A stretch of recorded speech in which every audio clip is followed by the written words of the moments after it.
Good morning all. History of ഇന്ത്യയിലെ block 1 unit 2 ആണല്ലേ നമ്മളിന്ന് റിവിഷൻ ചെയ്യാൻ പോകുന്നത്. അപ്പോൾ കഴിഞ്ഞ ക്ലാസ്സിൽ റിവിഷൻ ചെയ്ത ഭാഗങ്ങളൊക്കെ എല്ലാവർക്കും ക്ലിയർ ആണോ? എന്താണ് പാലിയോലിത്തിക്, മെസോലിത്തിക്, നിയോലിത്തിക് എന്നൊക്കെ ചോദിച്ചിട്ടുണ്ടെങ്കിൽ എല്ലാവർക്കും പറയാൻ പറ്റൂലേ? എക്സാമിന് ക്വസ്റ്റ്യൻ വന്നിട്ടുണ്ടെങ്കിൽ എല്ലാത്തിൻ്റെ ആൻസേഴ്സ് എല്ലാവർക്കും എഴുതാൻ പറ്റുമോ? ഓക്കെ, കോൺഫിഡൻസ് ആണല്ലോ. ഓക്കെ, അപ്പോൾ നമുക്കിന്ന് യൂണിറ്റ് 2ലേക്ക് പോവാം. അതായത് ബ്ലോക്ക് 1 സെക്കൻഡ് യൂണിറ്റ് എന്താണ്? ചാൽക്കോലിത്തിക് ഏജ് അല്ലേ? ചാൽക്കോലിത്തിക് ഏജ് എല്ലാവരും എടുത്തോ? ഓക്കെ, അപ്പോൾ നമ്മൾ എക്സാമിന് ആവശ്യമായിട്ടുള്ള കാര്യങ്ങൾ മാത്രമാണ് ഈ ക്ലാസ്സിൽ ഇങ്ങനെ പറഞ്ഞു പോകുന്നത്. എക്സാമിൽ വരുന്ന ക്വസ്റ്റ്യൻസും കാര്യങ്ങളും മാത്രം ഡിസ്കസ് ചെയ്തിട്ട് എക്സാം പാസ്സാകാൻ വേണ്ടിയിട്ടുള്ള രീതിയിലുള്ള ഒരു റിവിഷൻ ക്ലാസ്സാണ് ഇന്ന് കണ്ടക്ട് ചെയ്യാൻ പോകുന്നത്. ഓക്കെ, എല്ലാവരും റെഡി അല്ലേ? ഓക്കെ, അപ്പോൾ നമ്മൾ ക്ലാസ് സ്റ്റാർട്ട് ചെയ്യാൻ പോവുകയാണ്. Chalcolithic age. അപ്പോൾ ചാൽക്കോലിത്തിക് ഏജ് എന്ന് പറഞ്ഞിട്ടുണ്ടെന്നുണ്ടെങ്കിൽ എന്താ?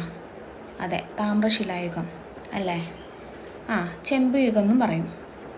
ഓക്കെ, അപ്പോൾ BC 1800-നും BC 1000-നും ഇടയിലുള്ള കാലഘട്ടത്തിലാണ് ഈ താമ്രശിലായുഗം ആവിർഭവിച്ചിട്ടുള്ളത് അല്ലേ?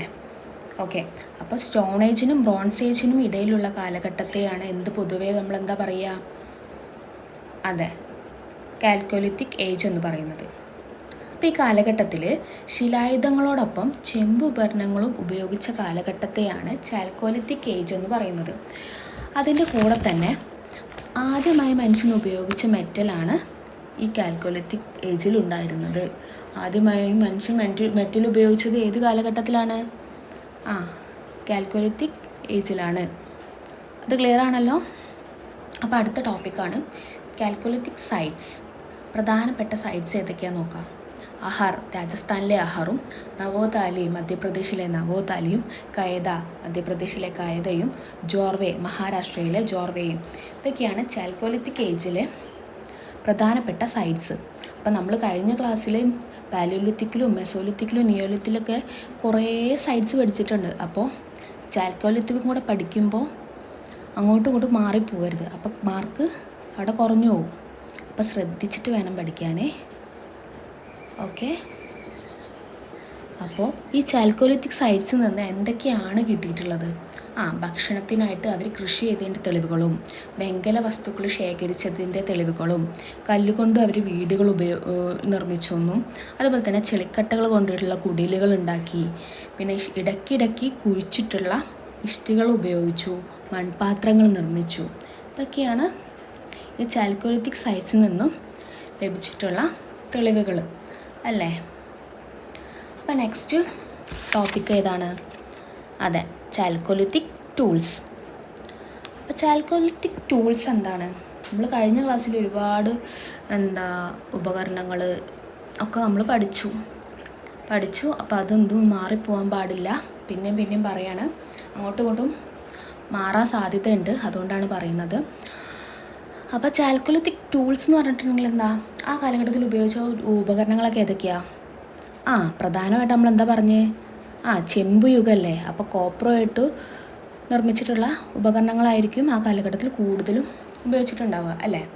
കല്ലുകൊണ്ടും ചെമ്പ് കൊണ്ടൊക്കെ ഉള്ള ഉപകരണങ്ങൾ, പിന്നെ മൺപാത്രങ്ങൾ, ആഭരണങ്ങൾ, ഇതൊക്കെയാണ് ആ കാലഘട്ടത്തിലെ പ്രധാന ടൂൾസ് അല്ലേ? അപ്പോൾ ആ കാലഘട്ടത്തിൽ കല്ലുപകരണങ്ങൾ ഏതൊക്കെയാണ്?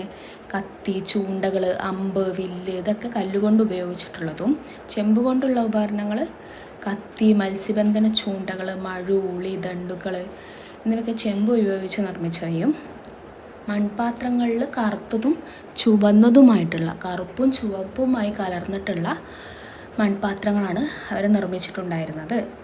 അപ്പോൾ ആ ഭാഗം ക്ലിയർ ആണല്ലോ? അതിലെന്തെങ്കിലും ഡൗട്ടുണ്ടോ? നമ്മൾ പെട്ടെന്ന് പറഞ്ഞു പോവുകയാണ്. ഓക്കെ,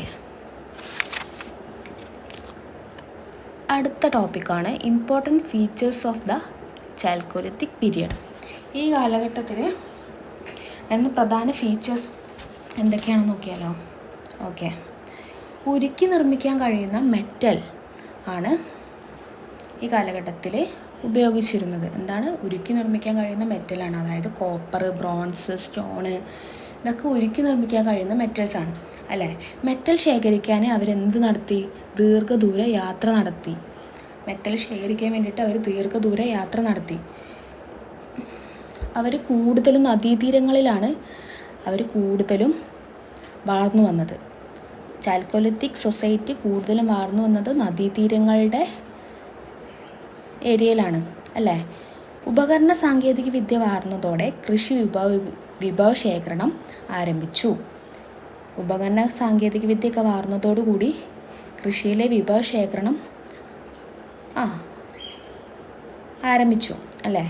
വിഭവങ്ങൾ കൈമാറ്റം ചെയ്തു. അതായത് നമുക്ക് വിഭവങ്ങൾ ശേഖരിക്കാൻ തുടങ്ങുമ്പോൾ നമ്മൾക്ക് ഒരുപാട് വിഭവങ്ങൾ ഇവിടെ ഉണ്ടാകുമ്പോൾ നമ്മൾ മറ്റൊരാൾക്ക് കൈമാറ്റം ചെയ്യൂലേ, ബാർട്ടർ സമ്പ്രദായം പോലെ. നമ്മൾ നമ്മുടെ അടുത്തുള്ള സാധനം അങ്ങോട്ട് കൊടുക്കുമ്പോൾ അവരവരുടെ അടുത്ത് നമ്മൾക്ക് ഇങ്ങോട്ട് തരും അല്ലേ.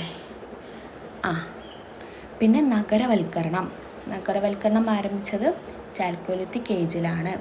വീടുകളുടെ നിർമ്മാണം കുറച്ചുകൂടെ ഉയർന്ന തോതിലായി. അതായത് വീടുകളുടെ നിർമ്മാണമൊക്കെ കുറച്ചുകൂടെ ഒന്ന് മെച്ചപ്പെട്ട രീതിയിലേക്ക് മാറി.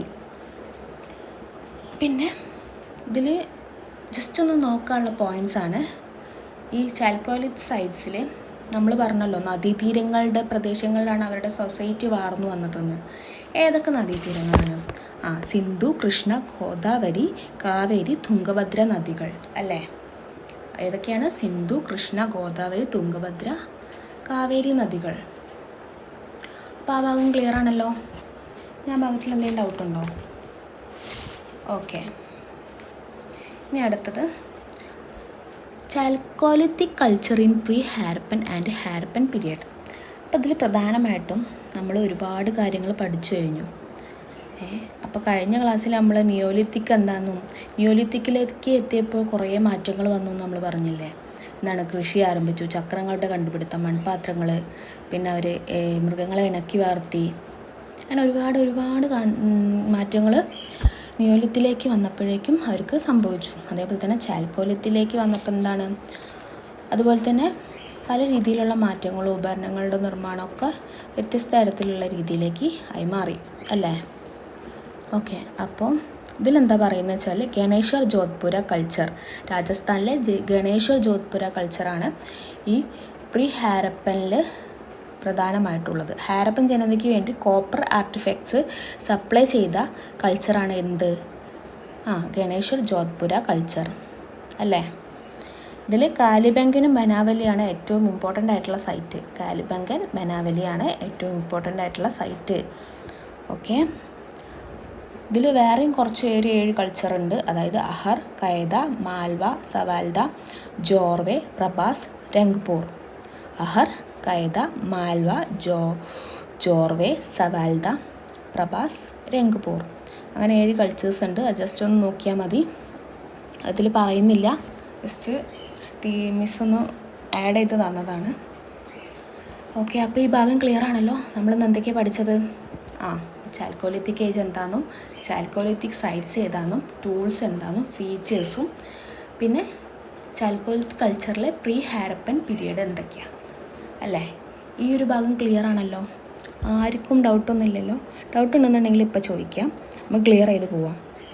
എക്സാമിന് വേണ്ട സാധനം മാത്രമേ ഇന്ന് പറഞ്ഞു തന്നിട്ടുള്ളൂ. വേറെ ഒന്നും ഞാൻ ആഡ് ചെയ്തിട്ടില്ല. ജസ്റ്റ് ഒന്ന് പോയിൻറ്റ്സ് മാത്രം പറഞ്ഞു പോവുകയാണ്. ഓക്കെ. ഇനി നമുക്ക് ക്വസ്റ്റ്യനിലേക്ക് കിടക്കാം. ഇതിൻ്റെ ബാക്കിൽ കണ്ടില്ല ഒബ്ജക്റ്റീവ് ടൈപ്പ് ക്വസ്റ്റ്യൻസ്, അതൊന്ന് ചെയ്ത് നോക്കുക. അതിൻ്റെ ആൻസർ അതിൻ്റെ അപ്പുറത്ത് തന്നെ ഉണ്ട്, പക്ഷെ അത് ഒറ്റയ്ക്കൊന്ന് ഇരുന്ന് ചെയ്ത് നോക്കുക കിട്ടുന്നുണ്ടോ എന്നുള്ളത്. ഇത് കിട്ടിക്കഴിഞ്ഞാൽ 1 വേർഡ് നിങ്ങൾക്ക് പെട്ടെന്ന് സ്കോർ ചെയ്യാൻ പറ്റും. 1 വേർഡ് മാത്രമല്ല, 2 മാർക്കിനും 4 മാർക്കിനൊക്കെ ചോദിച്ചിട്ടുണ്ടെന്നുണ്ടെങ്കിൽ നമുക്ക് ആ ഒരു ടോപ്പിക്ക് കിട്ടിയിട്ടുണ്ടെന്നുണ്ടെങ്കിൽ അതിൻ്റെ ഉള്ളിൽ എന്താണെന്നുള്ളത് നമ്മൾ പഠിച്ചിട്ടുണ്ടെന്നുണ്ടെങ്കിൽ നമുക്ക് വേഗം ഓർത്തെടുക്കാൻ കഴിയുമല്ലോ. അപ്പോൾ നിങ്ങളൊന്ന് സെൽഫായിട്ട് ഇരുന്നിട്ടൊന്ന് ചെയ്ത് നോക്കുക. കിട്ടുന്നില്ല എന്നുണ്ടെങ്കിൽ ബാക്കിലെ ക്വസ്റ്റ്യൻ്റെ ആൻസർ ഉണ്ട്, അത് നോക്കിയിട്ട് പഠിക്കുക. അപ്പോൾ ഇന്നത്തെ ക്ലാസ് ഇവിടെ വൈൻഡപ്പ് ചെയ്യാൻ പോവുകയാണ്. അപ്പോൾ എല്ലാവർക്കും ക്ലിയർ ആയിട്ടുണ്ടെന്ന് വിചാരിക്കുന്നത്. അപ്പോൾ ഓക്കെ.